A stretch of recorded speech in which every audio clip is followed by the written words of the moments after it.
Alors babone na biso nyonso ya sangwa Congo lelo toyeli bino na banda kuna bino topesa bino ba actualité politique à temps réel. Boroye ba pena keno caméra za pena bololé na B majuscule donc zengi chijingi pumbafu.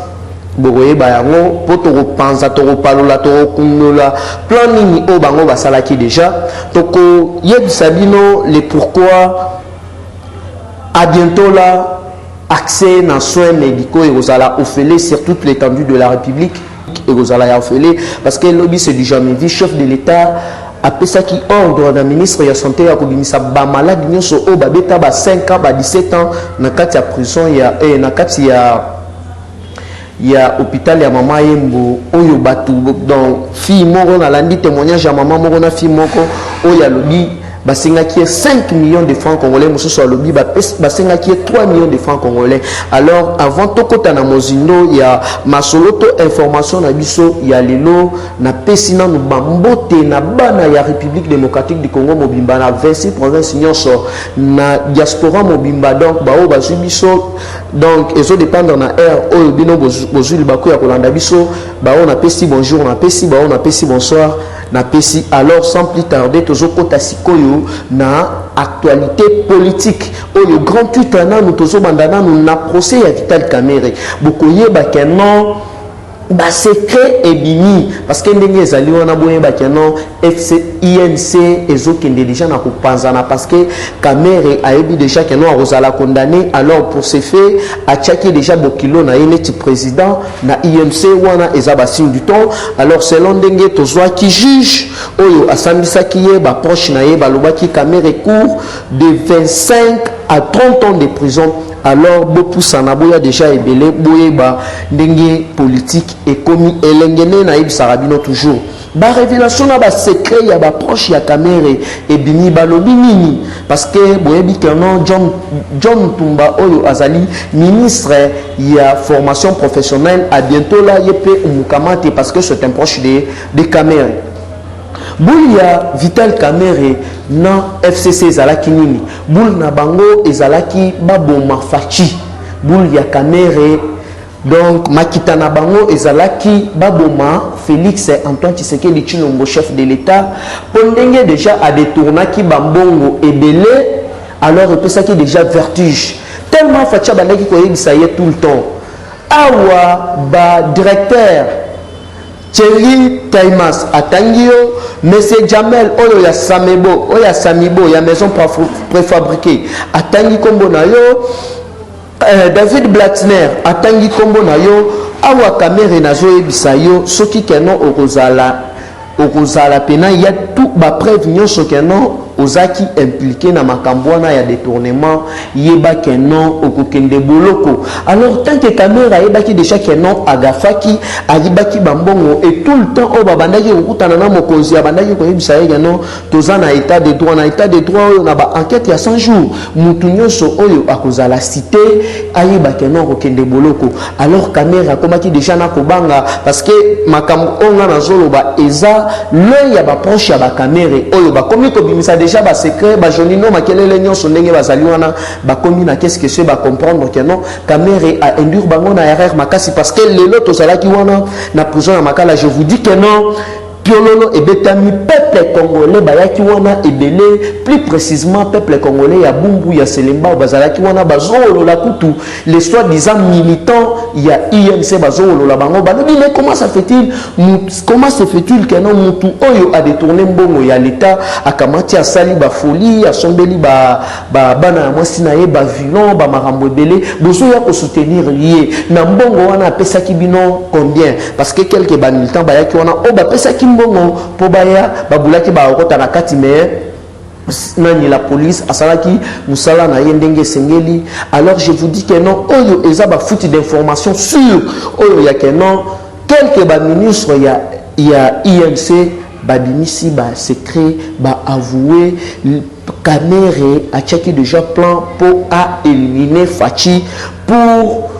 balandela ye na makambu ya état de droit te po bakanga yete. Alors piste nini oyo Kamerhe a mettraki en place pour éliminer le chef de l'État. Kamere premièrement nanu akendaki koluka nini, akendaki koluka ba poison ya ba tuti. Poison o babengi na kombo ya kanguz. Kanguz wana eza poison moko keno soki bacheli yo après 2-3 jours je vous dis que non okomona nzoto mobimba ekomi noir. Yango omoni keno tous les proches ya présidence oyo bakufi, donc okomona keno après quelques minutes selon ndenge ba docteur oyo babandaki kwa mbome bango nzoto na bango bandaki kokoma mwindu, donc eza poison oyo banilotique bachelaka batu, donc okoumela te une semaine ezali ebele nde poison oyo Vital Kamerhe ayaki na yango. Mais Dieu merci mokili mobimba peuple congolais nyonso place à Zouani, ezala na kati ya République démocratique du Congo, ezala libanda, je vous dis que non, prière ezala kaka moko nzambe batelela biso Fachi, parce que Fachi a sa vision en nzambe. Je vous dis que non ba prophétie bo ebimi awa, je vous dis que non entre Kamerhe na Kabila mutu oyo akose repentir te, je vous dis que non nzambe ako confondre ye, parce que ba prophétie ebimi, il y a un grand pasteur, il y a église oyo mokonzi asambelaka oyo alobi ke non amoni na vision na ye Fachi na volant azo démarrer mutuka wana décoré na couleur ya République démocratique du Congo, mais batu bazali na sepo na ko freiner mutuka wana et démarrer. Et puis nzamba talisie ke non d'ici le 30 juin ceux qui batouana ba se repentir te na misala na bango ya mabe na misala na bango ya soloka oyo bazo sala na molili oyo bazo sala na bomoto boye pona ko freiner tout pour fragiliser le chef de l'État. À le dit bien que non, à bientôt d'ici le 30 juin, Zambé a confondre Bango. Et puis Zambé a qui sait que non, d'ici là, RDC est comme historique. Makambo est collé na République démocratique du Congo, na banation sous est collé la Bango bakoloba que non, état de droit pénal à solo ba makambo. Oh ya solo pénal et les Kanana Congo. Je vous dis que non, Bangolo et Belé bakokweya awa na justice congolaise. Pour justice ezali déjà na justice ezali tshisekedilisé, justice ezali facilisé pour Kabila ayaki na justice moko ondire ya batuti, justice moko instrumentalisée. Alors na minute je vous dis que non, justice ezali tshisekedilisé. Pour la nini tshisekedilisé, pour la nini justice est comme facilisé pour être batu ya FCC na boule bayaki na yango to sangana na bango, bazalaki na carte na bango o basalaki na UNC. Bayaki ba fragiliser biso. Bayaki mbala moko na kowele la ba ministère. Alors facha taraki bango, facha yebaki bien que non stratégie na combat na biso il épaisse ezalaki état de droit. Au PC ministère régalien, PC défense, caméra weli budget, aweli communication, ba PCA, menzo kande ezalaki piège oyo ba PCA bango.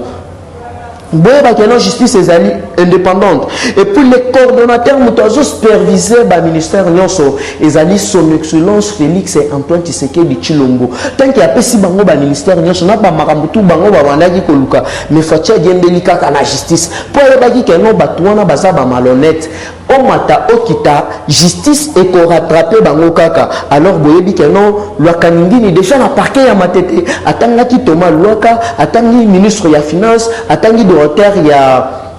ya nini ya banque na biso awa ya Congo, atangaki pena bato ebele. Mais eloko caméra bimi tchidjini abimi zoba bimi bolole ezali nini na parquet ya matete l'air akendaki kosamba a reconnaître que non ayebi monsieur Samibo, ayebi monsieur Thierry Taimas, ayebi David Blattner, donc ayebi batunyo sona ndenge basala ki mafia na bango. Tant que asali ba plan na ye tout, oh premièrement plan na ye à liboso to carte na ye à liboso ezalaki asalir président de la République. Et simbité deuxième carte na bango ezalaki comment continuer na poison na bango oyo bachaki déjà na service traiteur na kati ya présidence. Mais Dieu merci raison na bango oyo babandaki compoisonner batu to de matelaki yango caméra monaki déjà que non plan wana ezali échoué. Troisième plan na bango ezali récemment oyo ami Dana Kabila bakutanaki en complicité na nemona nseni pour na kobuka prison bakinya bango tout. Donc plan nyonso wana est raté, mais lelo dernière na carte oyo ebimisi et enfoncé lisusu caméra na mai na potopoto ezali nini caméra awangani monsieur Jamel Jamel Awangani Monsieur Kamere, théâtre de chez nous. Théâtre de chez nous. Donc, Bayeli Biso comédie, la justice. Mais au contraire, et Sopi Bango, il y a des preuves, il y a des vidéos. Adini maman na kizeni maman na bololé. Nous sommes les alimini, les ali confusion, oyo kolonzande à confondre Bango. Pour boyebi que non, et c'est du jamais vu. Mukolo ya lobby dimanche, na Burundi, na niveau ya Burundi, na capitale na Bango Bujumbura, et ça na cathédrale Saint-Raphaël, oyo ba prière qui pour na Cameroun na Kenya Rwanda, yango bomona ki Cameroun lelo aye na chapelet ya noir, mais makita na Bango na ba machine ye kombo ya nzambe likolo wana makila ya kolo messi ya neutralisé ye en dehors de caméra commis confondu yango wana comme ndenge na bible na évangile ya hébreu balobaka je ferai de tes ennemis te marche paix yango wana moni ba ennemi nyonso ya son excellence Félix si c'était du Chilombo, Kajomona, oh, on a zo benga Mikolo poste parce que azo Kajomone na ndemo ya sanate, je vous dis que non, Nzambe ya lola asali de nos ennemis nos marche-pieds. Alors je vous dis que non, c'est l'homme ba proche ya ba juge na batu oyo ba kotaki na kati Vital Kamerhe court 25 à 30 ans de prison. Alors, on n'a pas seulement ça. Moi, na mai, bakobotola ye nationalité congolaise. Parce que, azamutu oyo, azwaki nationalité congolaise na kafouillage. Denge Katumbi bazwa, denge Madidi bazwa. Yepe a profité na nationalité congolaise. Alors, denge zali wana, bako profité denge azali na prison. Basala ye nanu ya liboso test ya Aden. Baye ba origine na ye, auta wapi, balene yaka boye oye, okomi na yo Congolais. Bakosala ye test ya nationalité baye ba makila na ye isa ya congolais to isa ya congolais te parce que tipo wana azarisé moninga bengio ya kato to travailler olingo profiter ce qu'on a faiblesse au banda koyiba omoni moninga yebiso ke non ngana lingi droiture ngana lingi kimuyibite Fatia ya te défendre na makambo ya 15 millions et puis j'applaudis courage ya professeur Mbata oyo asalaki point de presse mukolo ya lobby akaje ozali wapi ba DG o babandaki koloba otena ba ONG ya droit de l'homme o justice o boy na boy bozali wapi parce que justice yango yo personne n'en parle na makambo o mukuna akeko évêque Pascal mukuna akeko porter Kabila plainte akaje ozali wapi droit de l'homme bozali wapi donc tozomona kutu États-Unis anani Herman Cohen azui acte nani oyo diteke mena mai caméra azui acte mais bino o bochaka makelele onga kajonga boyna boy bozali wapi nyonso wana hypocrisie na bino bozosala makelele ya pamba mais c'est bozoli mbongo ya Kabila bobima siko totala bino tu batu oyo ya namuka bobandaki kokiria wa boyna boy bozali wapi mukuna ye wana bokende bo soutenir ye yo madidi o muto bandaki koloba oteno ye wana likemba ya kosakana te na États-Unis kuna okoteka mai kuna okoteka mai okobeta lock okolave bakaro kuna okolave mituka kuna onga président mulili ya kindoki ata tweet moko te ya encourager Pascal mukuna ndenga fundi Kabila karosa makelele moko pamba alors balandi ya Sangwa Congo, boye bakeno masolo ezali kitoko masolo ezali elengi boye bakeno lwakaningi ni denge ezali wana bazosala ye test ya ADN il faut bayeba nationalité na ye papa na ye koko na ye bandeko na ye bazalaka wapi tozokotola ye carte d'électeur wana tozozongisa ye na Rwanda mais en attendant asala na prison awa na Congo asilisa ceux qui 25 ans na ye ceux qui 30 ans na ye de prison awa na République démocratique du Congo pona nini kimuyibi et les karaté et puis mbongo nyoso ya l'état selon déclaration ya ba juge dès que caméra kozala condamné mbongo nyoso bazo récupérer ngo ezo zonga na caisse ya l'état pona ko continuer vision pona ko continuer misala ya chef de l'état Fachi Bopeto toyebisaki bino que non IDPS au pouvoir état de droit oyo bobandaki koluka état de droit yango ya marche la justice congolaise est facilisée la justice congolaise est tshisekedilisée donc yoko ya tenon la famille politique songolo bagala rien donc yeba que non ndenge ozali wana makambu ya les soi-disant révolution ya modernité tozolandela yango justice azolandela yango 5 chantiers il faut toyeba baminere na biso oyo epiyama tilifobo il faut toyeba et puis à bientôt là procès mosusu ezofongama na niveau international Uganda na mbongo oyo ba boma bandeko na biso ya Kisangani en complicité na Mbemba oyo il faut ba dédommager République démocratique du Congo plus de 2 milliards de dollars américains. Il faut bazongisa mbongo wana, il faut ba pesa biso mbongo wana. Je vous dis que non, awa politique est comme elengi. Jézabel nakati à prison leur procès sili abimiwana alendi na ndemo ya usaranate ba journaliste balandi batuna ye mituna azangina eloko nini il faut ayebisa ba journaliste akoloba nini azaki abati makasi po ayebi ke non ndenge zaliwana cop oya yelaki tellement que non ye apanzara partout ya likanara sikoyo ndoki nandoki bayeba kutani esali sikoyo mama na chimie esali sikoyo mama na dio alors bazali confondi na ndenge moko ya usaranate alors boye ba été procès ezali lisusu fixé le 25 mai de sikoyo barokate la sikoyo lwakanini barokate la ye soki 25 ans soki 35 ans de prison na ye oyo akopurger yango kuna na ndemo ya usaranate parce que soki asili siko purger na Congo baropesa ye lisusu mukanda en tant que Burundi akende lisusu kuna na Burundi abetata 3 to 4 ans alors eloko ya kokamo ezali nini na kati ya Burundi batu ebele bazolanda procès ya Kamere bazoloba oteno ndenge ezali wana bapesa Kamere liberté provisoire mais lwakanyinyi akozwa ata liberté provisoire ata mukolo moko te lwakanyinyi akozala toujours wana akobeta 25 ans ou 30 ans de prison alors rendez-vous ezali prise déjà pour le 25 mai oyo nde bokoyeba sort ya lwakaningini alors na balandi nyonso ya Sangwa Congo de la Sangwa Congo TV boyeba kenon ndenge ezali wana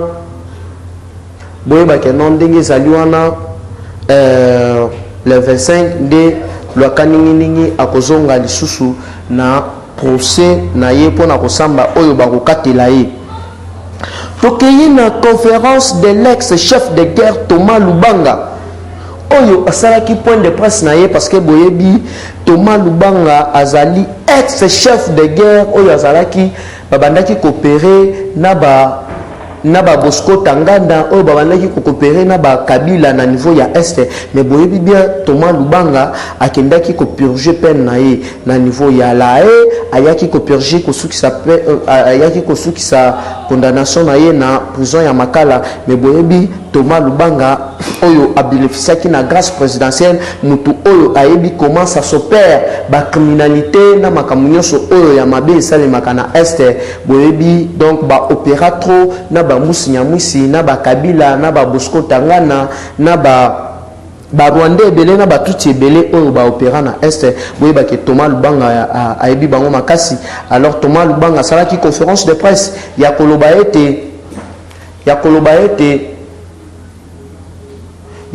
ete ndenge ezali wana asengi na bamaimai tu asengi na bakodeko tu oyo bazali na zamba badima badepose baninduki na bango sinon te ye akokolaborer na ye na chef de l'état akolakisa bapoche noire tout na Ituri donc na est mobimba ya baye nyonso oyo bazosala di n'importe quoi ya baye nyonso oyo bazosala babétuse po alobi keno azali prêt ya kokolaborer na chef de l'état boyeba keno masolo ezali kitoko makasi na territoire na biso to 30 cm na biso na niveau ya Kalemi oyo Zambie en complicité ya Zoé Katumbi oyo basalaki plan na bango ya mabe noir na bango pona ko botola mabele na biso boyeba keno na récent conseil des ministres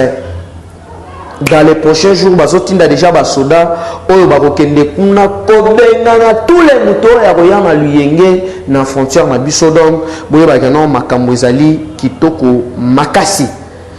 alors balandi ya Sangwa Congo de la RDC boyeba keno désormais Ilunga Ilunkamba akozala na vice premier ministre et représentant ya chef de l'état na niveau ya primature oyo babengi kitenge yesu promis au rang du vice-ministre. Nous sommes eza pona nini ba mettre ye wana neti garde-fou akozala neti vice ya ilunga ilunkamba ndenge ezalaka na États-Unis d'Amérique. Donald Trump azalaka na vice-président azalaka wana. Donc sikoyo kitenge yesu akozouer rôle ya vice-premier ministre. Nous sommes pona nini pona ko contrer plan nyonso ya mabe oyo FCC bazali nango, plan nyonso ya bundoki oyo FCC bazali na yango po boyebi ke non bato wana bango balalaka jamais pongi. Donc souci na bango ezalaka ke non ndenge bango ba échoué pendant 18 ans siko bango buna bango ti bayaki ke non ndenge to coaliser na bango baya ba pakola biso potopoto basala di n'importe quoi. Mais fachi mwana mayele papa na zo ibisayo ke non eloko ya liboso fachi salaki ezali ko tisekedialiser justice congolaise. Boye ba ke non balandi na biso nyonso de partout. Boye ba ke non la justice congolaise est tisekedialisée. Pourquoi tisekedialisée? Parce que papa Tshisekedi wa Mulumba de res mémoire na combat na ye na lit na ye ya non violence ezalaki champ de bataille na ye ezalaki état de droit. Parce que à ta Bible elodi que la justice élève une nation. Yango nazo yebisa bino ke non ndenge ezali wana la justice congolaise est tisekedialisée. Alors ndenge ezali wana bato wana bayaki na boule ke non bakota biso potopoto bapakola biso potopoto mais fachi agembeli toujours na justice. Alors tous les potopoto na tous les bouso na bango tous les kimuyibi na tous les crimes na bango oyo bango basali boye ba ke non à bientôt chicote fingu ya mukolo tous les mutu ayibi mbongo ya l'état justice a kosala musala na ye parce que ndenge ezali wana ebele bakomi kolenga ebele bakomi ko banga mais okobanga ndenge nini okokimela wapi justice a kosala musala na ye toko kaka na actualité politique avant de continuer nazo souhaiter mes sincères condoléances na famille ya papa Grégoire Masombo oyo azalaki fédéral ya UDPS na district ya Funa oyo totaki ko perdre na accident. Alors chef de l'État son excellence Félix Antoine Tshisekedi Tshilombo Kajomona c'est du jamais vu fachi akititi chez yena ndaku kokende ko consoler ba orphelin ko consoler la veuve pour encourager bango pena. Donc ça là qui bien makasi. Alors nous compatissons avec toute la famille. Nous comptons son excellence Félix Antoine Tshisekedi toujours na acte na ye na idéologie na ye oyo ya le peuple d'abord boye ba que non mukolo ya samedi ba malade oyo ba beta ba 5 ans ba 6 ans ba 11 ans ba 12 ans na kati ya mama yengo ba malade nyonso chef de l'État lobby charge wana ezali charge na ye en tant que le peuple d'abord le peuple d'abord abinisa qui tous les malades du Libanda nazo bisayo c'est du jamais vu. Comment mutu aye abukani mwana mwasi moko ya 14 ans aleli maya miso ebimi alobi mais c'est du jamais vu. Mwana bato bakosela ki makambu ke boye na boye mais mutema malamu ya boye totikala komona yango te. Donc mutu abeti 12 ans na hôpital est comme palais nae.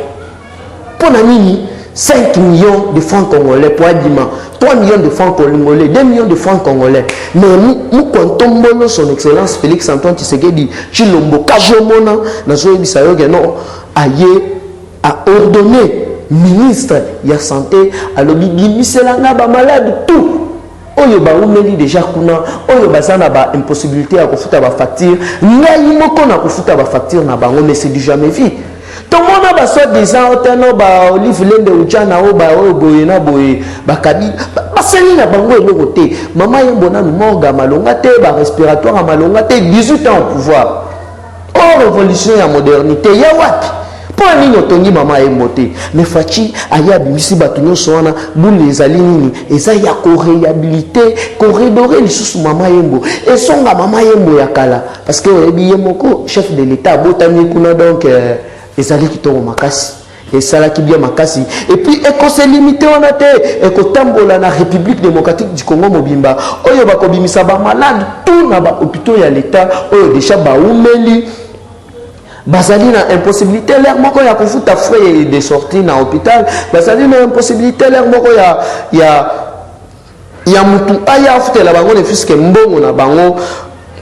na ba hôpital po bazala libéré mais mon kwantombolo fatika jomona donc afuteli bango ba fou donc ndenge tozolo banabino basa libanda. Je vous dis que non fallait qui médecin ou la chargé na administration a signé toutes lettres les noms donc bango ba lobi ndenge fachi déjà lo baki bango ba dimi donc ba mususu déjà samedi wana donc ba bimaki na bango déjà ba kena banda kuna bango alors ça là qui le sengo makasi. Je vous dis que non nyoso wana na lola nsambe azochara bakot donc pouvoir ya fachi oyo raison il savait que non balandi nyoso ya sangwa kongo boye ba que non pouvoir oyo ya son excellence Félix Antoine Tshisekedi Tshilombo le lote lobité mais pouvoir oyo tozo kende nango timukolo Jésus akoya oboyi mela Javel Daye oboyi Katisa Braza mais awa na Congo timukolo Jésus Christ akozonga fachi kaka muto akozala président de la République. Alors boye ba que non ilunga maye les silier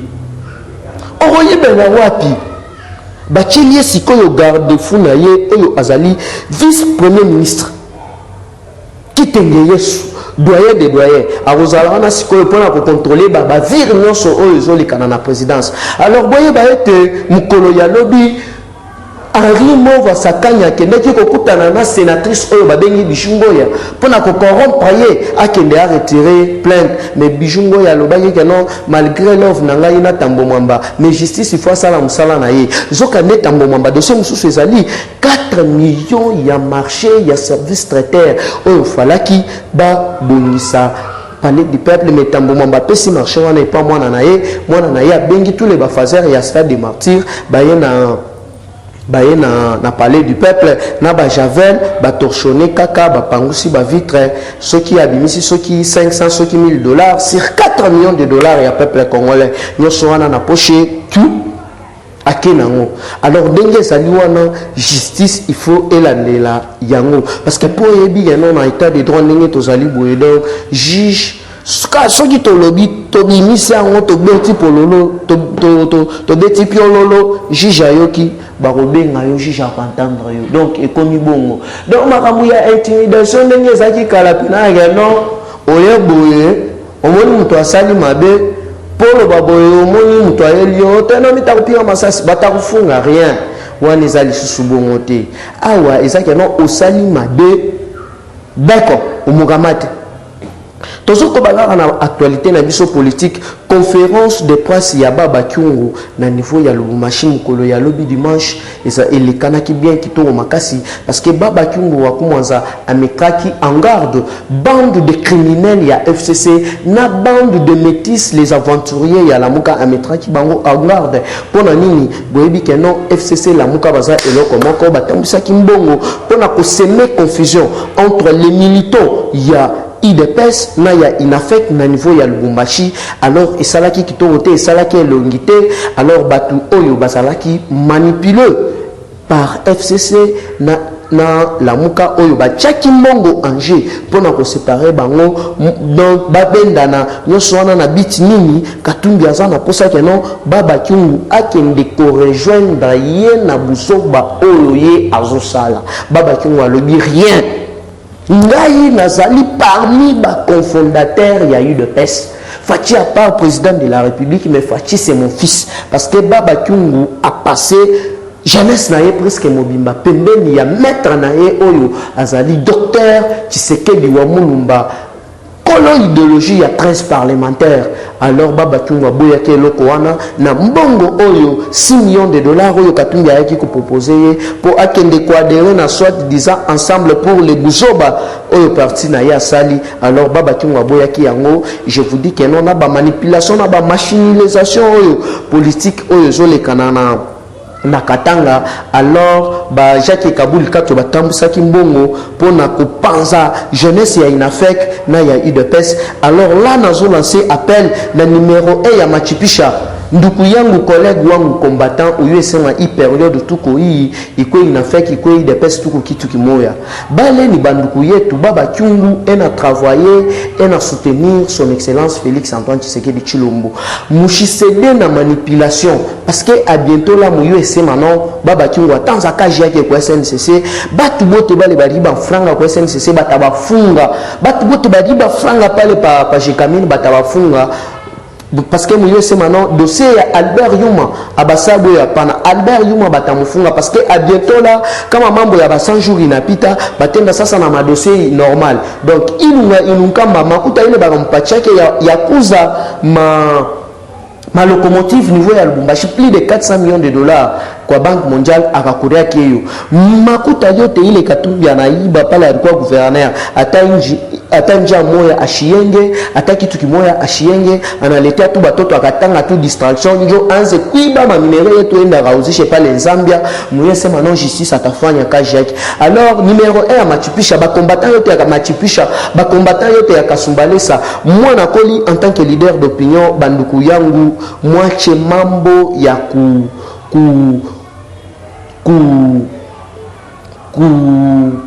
kunusiana na inafek parce que inafek ni banduku yetu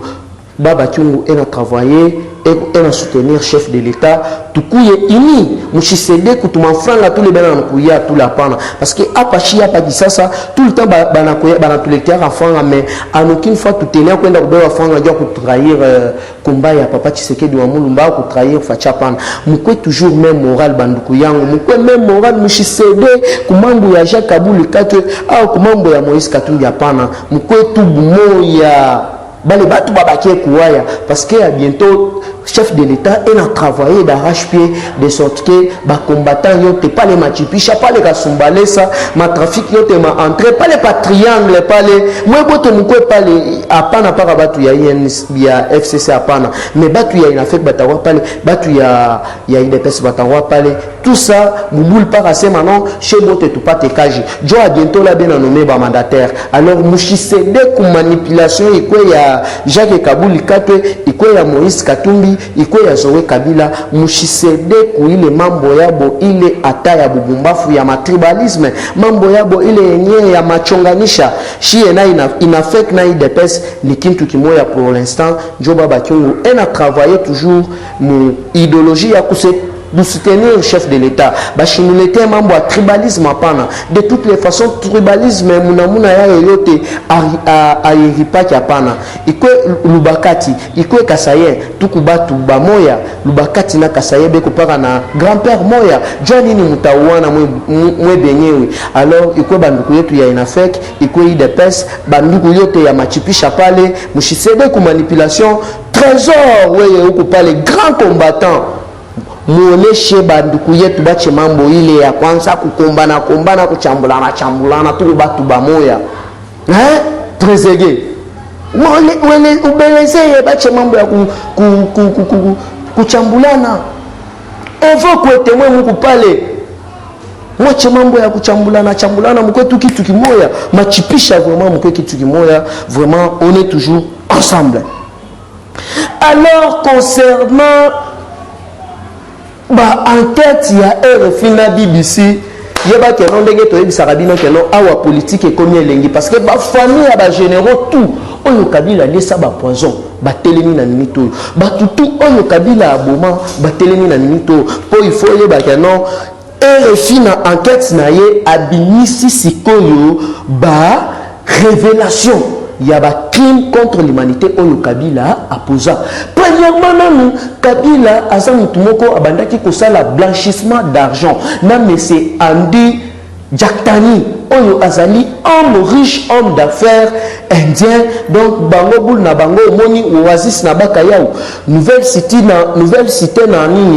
na 7e rue. Banda Kunyoso Oya Kitoko Wana, Basala Kiangobongo, na Kosala blanchissement d'argent pour na sponsoriser ba ADF, pour na sponsoriser ba Hezbollah. Lobimbe enquête ya RFI et Betty Piololo, Kabila Azangi Maloba. Alors, on a dit que non, Kabila Bakolanda pour na makambo ebele, pas seulement pour un crime contre l'humanité, mais pour un blanchissement d'argent. Pour Indien,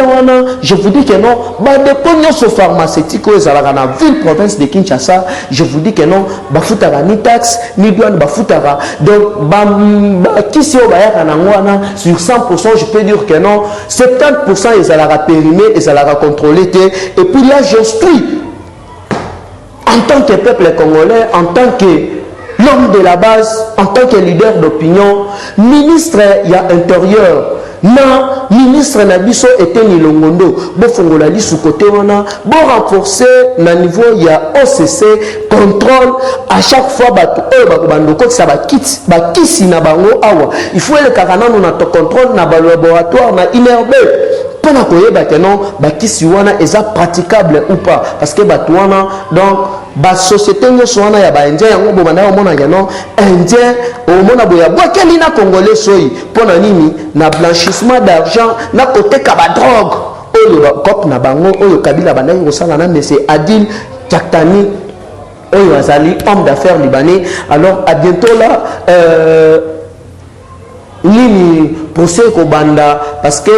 plainte est déjà déposée au niveau international boyebi États-Unis d'Amérique a tellement la blanchissement d'argent parce que Batouana Basala qui en lien na Hamza Ben Laden le fils de Oussama Ben Laden nous sommes pour la nini pour créer terroriste na Afrique centrale et bandaki donc fief na bango mususu eza na Cameroun batiango na Djibouti na Rwanda. Alors Dieu merci ndenge ezali wana boyeba kano fachi bache sikoyo ba garde à fou na niveau ya Soudan biso toromi ko coopérer sikoyo na Soudan comme espion ya États-Unis oyo akobanda ko fournir biso ba rapport nyonso na ba marmo nyonso ezolekana na Uganda Burundi na Uganda parce que boyebi bien